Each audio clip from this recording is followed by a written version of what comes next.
Olá, eu sou o Isaac Leão, sou gerente de marketing do Grupo Jave. Grupo Jave, que é distribuidor de materiais elétricos e automação.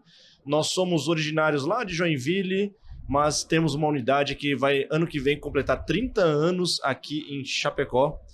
E dentro desse nosso portfólio de produtos, além de vender toda a linha de automação, materiais elétricos, hoje nós temos uma linha muito legal que nós estamos trabalhando, que é a linha de robôs colaborativos. E eu estou com um prazer imenso de estar junto com o Bruno Zabel, que é da WER Robotics, está aqui com a gente para nós conversarmos um pouquinho sobre esse assunto, um pouquinho sobre robótica colaborativa e tratar sobre alguns mitos e algumas verdades a respeito desse assunto. Bruno, boa tarde, prazer estar aqui com você. Boa tarde, Isaac, muito obrigado pelo convite. Boa tarde, pessoal, bem-vindos. Hoje a gente vai falar de uma temática bastante curiosa, né? Eu acho que é um tema que vem sendo debatido, essa questão de alguns mitos, né, que a gente precisa quebrar. Então a gente espera trazer para vocês aqui novidades, informações aí que vocês não ouviram em outros canais. Mas meu nome é Bruno Zabel, eu sou o gerente de desenvolvimento de negócios da Universal Robots aqui na América do Sul e venho trabalhando com o Grupo Jave aí nos últimos anos para a gente automatizar e melhorar o nível da nossa indústria nacional. Legal, Bruno. Primeira coisa, então, todo mundo vai perguntar, né, o que é um robô colaborativo, ou, né, na nossa gíria interna aqui, cobots, né? O que é um robô, um cobot? Muito bom.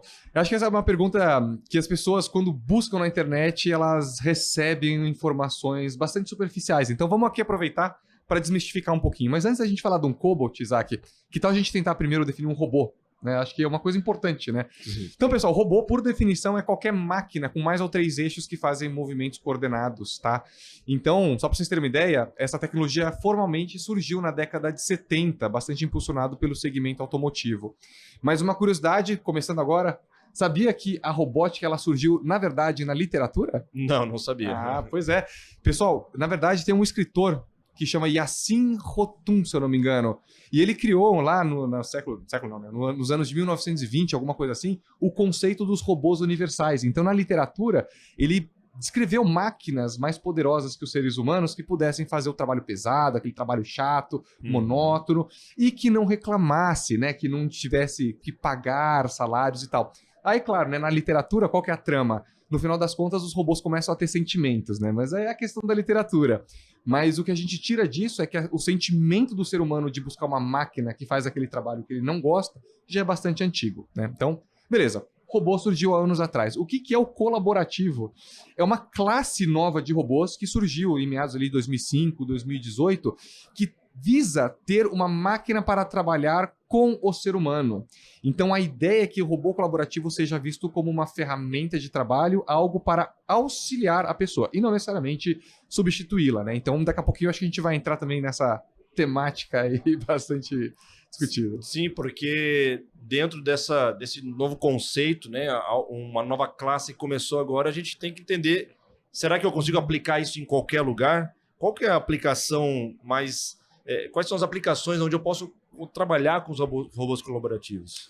Isaac, essa é uma pergunta bastante difícil de responder para os nossos espectadores aqui, porque eu imagino que cada um deles esteja inserido numa indústria diferente, ou às vezes nem na indústria, né? Às vezes até no comércio. Então falar um pouquinho de aplicação é genérico. Mas vamos pincelar. A gente está numa feira de alimentos e bebidas aqui, né? De proteína animal. Então o que a gente faz nesse segmento? O robô colaborativo ele vai estar em funções de final de linha, fazendo armação de caixa, encaixotando coisa, paletizando coisa. Nesse caso, resolvendo problemas que tangem a ergonomia das pessoas, questões de produtividade. Mas a gente também tem outras coisas, né? Vamos falar dos nossos amigos que ficam em Manaus, que tem um polo eletrônico muito grande. Ali a gente vai fazer inspeção de placas eletrônicas, testes de produtos, manipulações. Vamos conversar dos nossos amigos ali do Nordeste, por exemplo, que tem um polo automotivo bem grande ali em volta da Jeep. Quando a gente fala de carros, a gente vai estar falando de parafusamento, aplicar cola. Então, de forma geral, Isaac, para responder aqui para o nosso público, o robô colaborativo ele é, na verdade, uma plataforma que pode ser utilizado para qualquer atividade em qualquer fábrica, desde que limitando, né, as especificações técnicas dele, e daqui a pouquinho a gente também pode falar desses limites aí. Tem algumas tarefas, a gente conversou aqui, né, sobre paletização, sobre colocar material em posicionar, o que mais que dá para ser feito com um robô colaborativo? Olha, se você quer saber o que mais, vamos para a parte das curiosidades. Vou te falar um projeto que aconteceu recentemente aqui no Brasil, inclusive, que foi bem interessante, tá? Vou falar de dois. Um deles foi uma máquina num shopping para você poder fazer caixas de bombom customizada. Então veja só, não é uma caixa de bombom qualquer que você vai comprar. Você vai no stand, vai ter um tablet grandão e você vai escolher os bombons que você gosta. Então a gente entra nesse conceito de customização em massa. Então o robô bota os bombons que você escolheu na caixa, monta a caixa, assina para você, sai personalizado e você leva para casa. Então olha só, já estamos falando de uma coisa fora da indústria. Vamos falar de mais uma coisa fora da indústria. Alguns anos atrás, a gente teve uma feira, um evento chamado FutureCon, em São Paulo, e a gente teve o maestro João Carlos Martins, né, um maestro super renomado, para reger a orquestra na inauguração, né, do evento.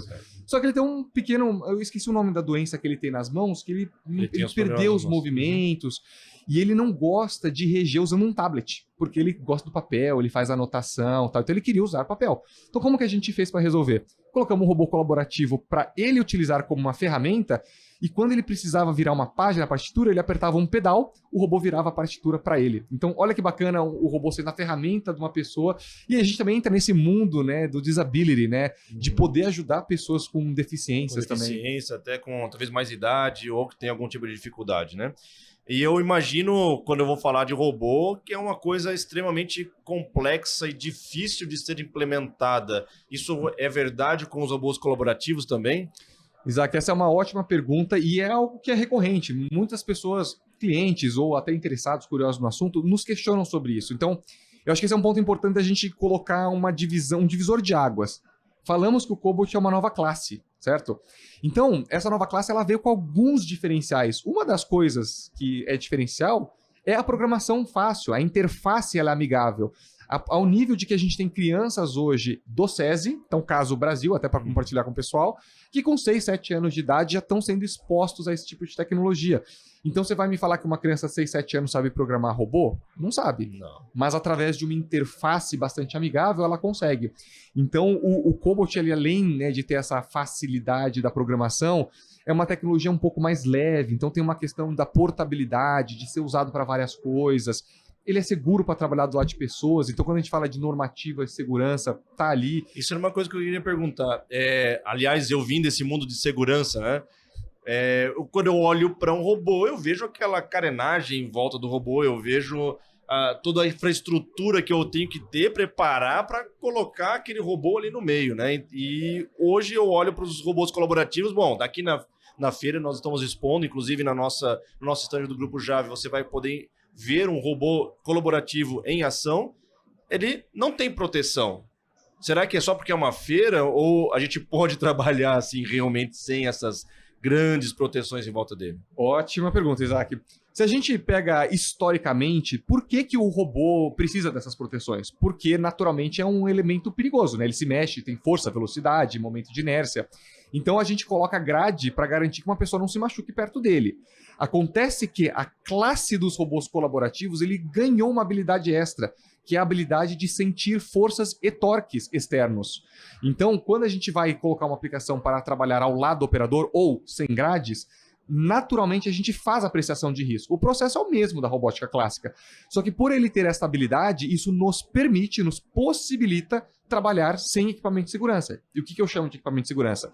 São as grades que é a proteção mecânica, mas também estou falando dos elementos periféricos, né? Uma chave de acesso, um tapete de segurança, o PLC de segurança, uma cortina de luz, um scanner de área. Então a gente consegue reduzir bastante a complexidade do sistema.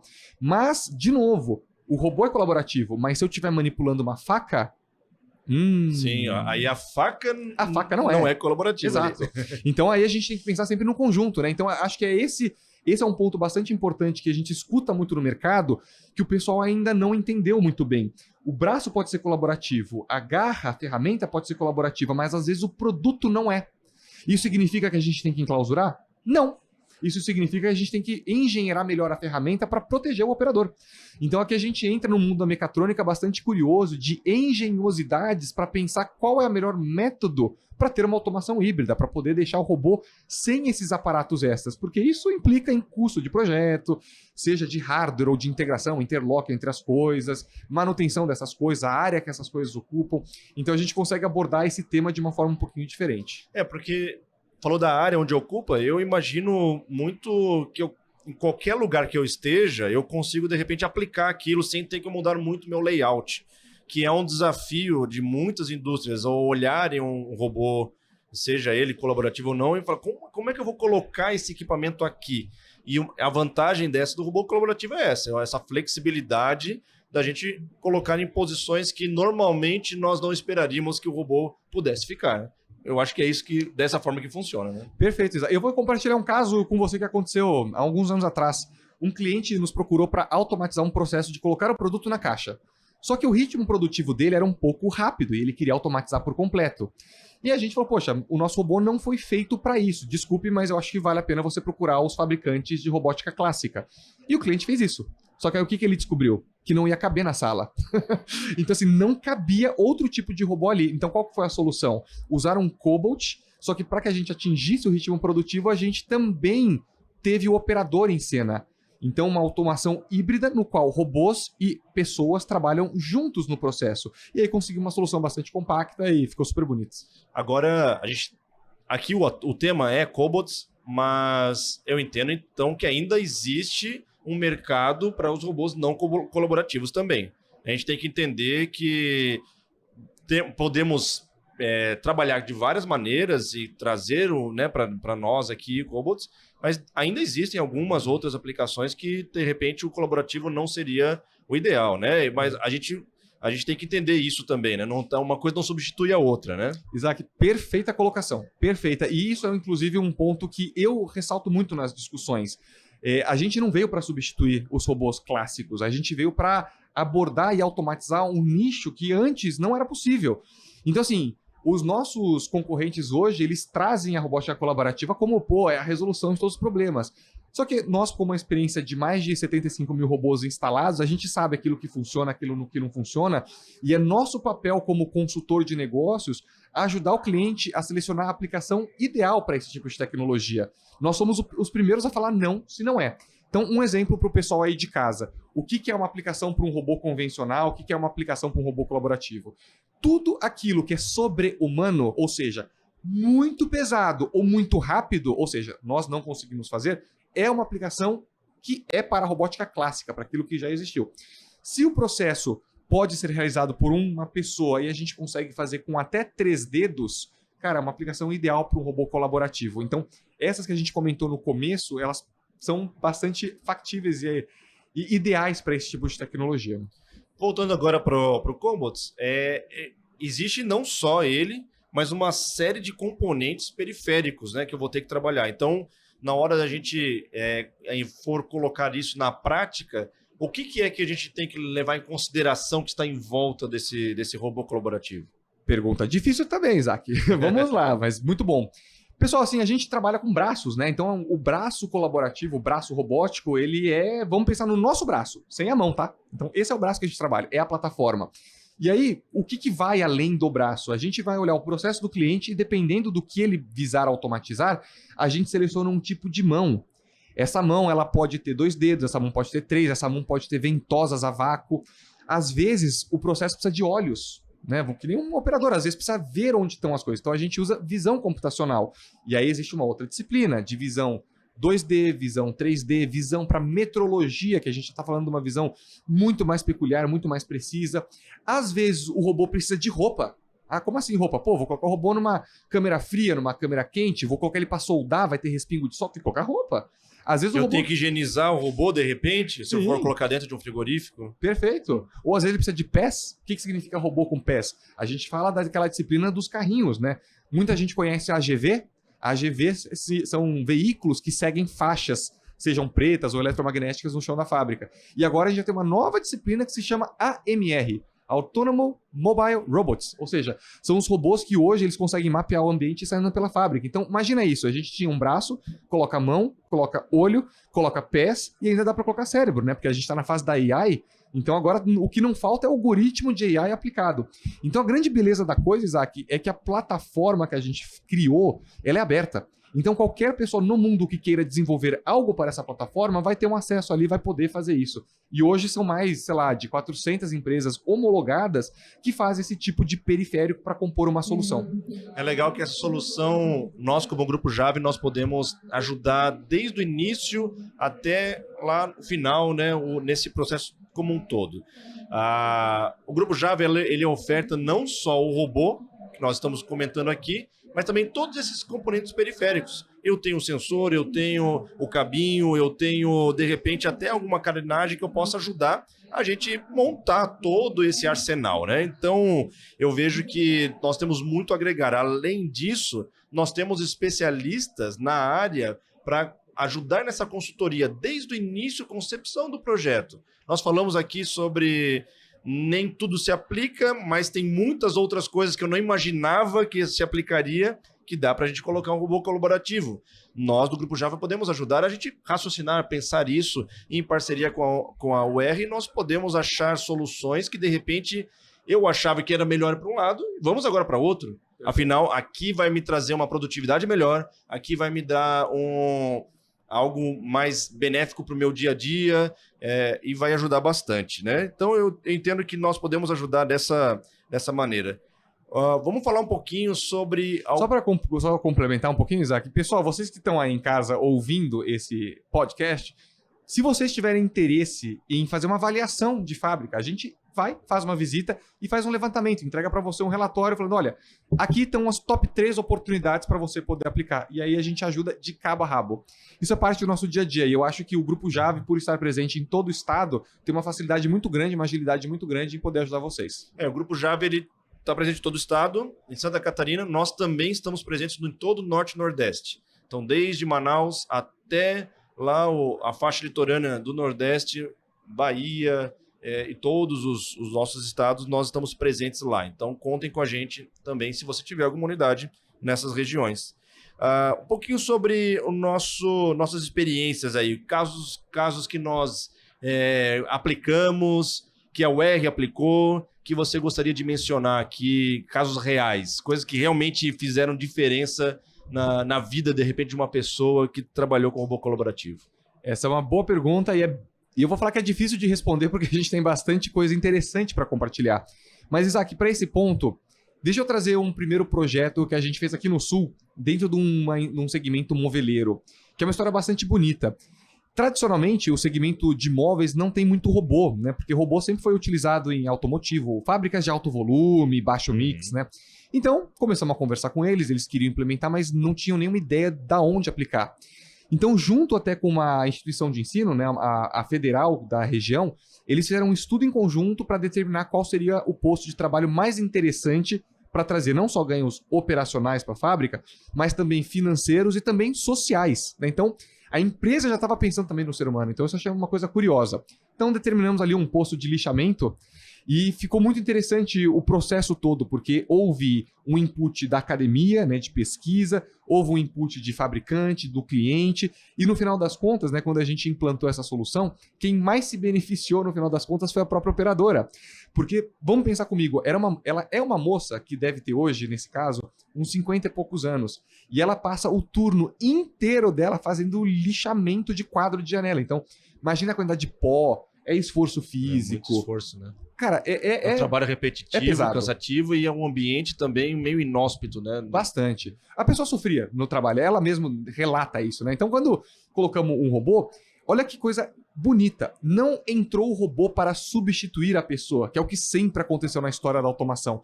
Aqui a gente está criando um mundo que as pessoas vão trabalhar com os robôs e não como. Então, a pessoa, ela alimenta a máquina, enquanto o robô trabalha de um lado, ela está ao lado do robô fazendo outra atividade, mas eles estão trabalhando juntos. Então, no final das contas, né, o relato da moça é que ela está super feliz porque ela deixou de fazer a parte que ela não gosta, ela não perdeu o emprego, ela tá mexendo com uma tecnologia que, para ela é tão fácil quanto o próprio smartphone que ela já usa, e ela não perdeu o emprego dela. E foi capacitada, né? Vamos colocar isso ainda. Então, assim, gente, eu acho que nunca na história da indústria a gente pensou em automação híbrida, porque a gente aprendeu a vida inteira se um processo ia ser manual ou automático. A gente sempre teve a conjunção ou. E agora é possível ter os dois. Então, quando a gente vai automatizar uma coisa, a gente não precisa ir para o limite da automação e retirar as pessoas, porque manufatura do latim é lugar de gente, você não produz sem pessoas. A questão é como nós utilizamos melhor os recursos que a gente tem. Tudo aquilo que é operacional, repetitivo, que a pessoa não precisa usar o cognitivo dela, cara, é um desperdício para a função humana. Então a gente coloca o robô para ajudar a pessoa a fazer aquele trabalho que é um trabalho de robô na real, de uma forma bem simples, para a pessoa poder fazer o trabalho de humanos. Né? Então eu acho que, no final das contas, é uma revolução bonita que a gente está fazendo. A gente está realmente tentando tornar a automação acessível a todos para que qualquer indústria de qualquer tamanho tenha soluções de baixa complexidade que realmente resolvam problemas produtivos, financeiros e sociais. E esse é um tema bastante discutido e até por pessoas que não conhecem muito do assunto, né? E a preocupação da automação, a preocupação do robô em substituir as pessoas. Eu acho que é válido a gente comentar bem sobre isso.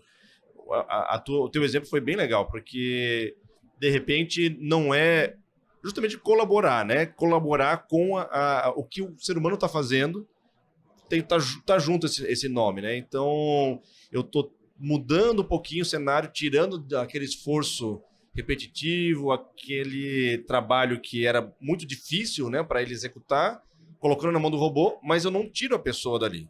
Eu faço ela desenvolver um outro trabalho. Um novo skill, né? Um novo skill para ela, né? E você me contou desse caso outro dia também, da felicidade dela de estar trabalhando com o robô.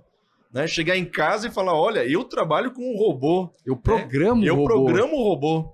Né? Então, de novo, né, da facilidade de você trabalhar com um robô colaborativo, essa ideia de não ter um mega especialista para poder colocar um setup diferente, para colocar uma programaçãozinha nova, ou de repente para movimentar e trabalhar junto com o robô. Acho que é muito importante a gente sempre deixar bastante claro isso, né? Isaac, até contribuindo aqui com uma questão até mais macroeconômica, para a gente olhar a figura como um todo, né? Se a gente analisar, os robôs, cada vez mais, o mundo vem consumindo robôs, tá? E em 2021, o mundo bateu a barreira dos 500 mil robôs consumidos em um ano. E, cara, 261 mil robôs foram consumidos só pela China. Cara, mais de 50% dos robôs na China. Agora, você vai me falar que lá tem muita mão de obra, lá a mão de obra é barata? Cara, por que então eles estão automatizando? Sim, então, assim, não faz sentido, né? A gente já está atrás, tá? Então a questão é o seguinte, tem alguns relatórios que já mostram por A mais B que vai faltar gente na manufatura. E vai faltar gente principalmente naqueles trabalhos que as pessoas não querem fazer. A gente está numa nova fase, a fase, né, do VUCA, né? As pessoas não querem fazer mais aquilo, eles sabem que eles podem ser tiktokers ao invés de ficar fazendo... Quê, né? Pra quê? Então, realmente, assim, de acordo com as Nações Unidas, países desenvolvidos já estão em declínio de mão de obra útil. O que é mão de obra útil? Toda e qualquer pessoa de 15 a 64 anos que pode impactar na indústria do país. Você pega Estados Unidos, você pega Europa, essa curva está decaindo. Então, daqui a alguns anos, realmente não vai ter gente. Aqui no Brasil, a gente ainda tem 10 anos estável para começar a reduzir. Então, assim, não é uma coisa e se acontecer? Vai acontecer. Já está acontecendo.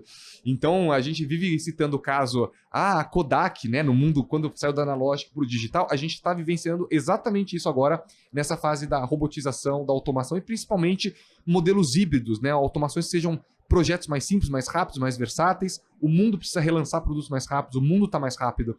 Então é uma alternativa que está aí para os empresários. E só para fechar como um último dado, a própria McKinsey, consultoria global aí, eles têm um relatório anual que eles divulgam, que é o Robotics Survey, alguma coisa assim, não me lembro ao certo.